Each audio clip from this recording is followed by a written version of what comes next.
Qo'rqmayotganda nogiron odam bilan sog'lom odam baxtli yashashi. Asosiy ularni kuzatuvning maqsadi shu. 2 yil, lekin 3 ta farzand. Men shuni birinchi eshitgan tak. Kim vannada qo'shiq aytadi? 13-14 yoshda amputatsiya bo'lgan. Oyog'ini 14 yoshda kesishgan, protezlash uchun. Nimagadir shu bola meniki deganman.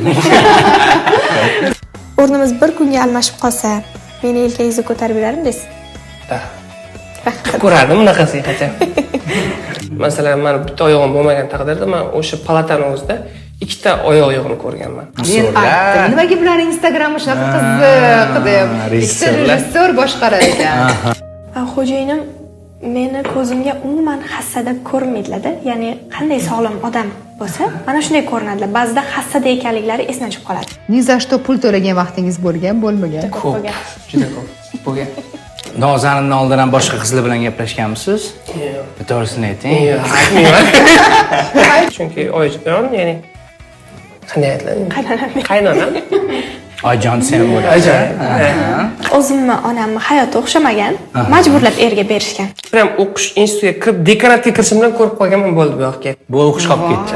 Bir ko'rishda sevgi demak sizda. Bekor qildi bu qiz. Yaxshi ish qilmadi, biz bunga ko'p gapirdik endi shu qarindoshlar tomonidan.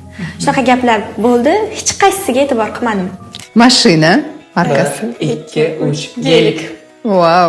Menda yokida dializda yurish unaqasi bor varianti, yokida risk qilib operatsiyaga kirish. Bilaman, bir kun ikkala buyraklari ham ishlab ketadi. Maqsadim hayotim davomida Samiyevlar imperiyasini qurish. Biron marta unaqa poddershkasiz qoldirmaganing uchun rahmat.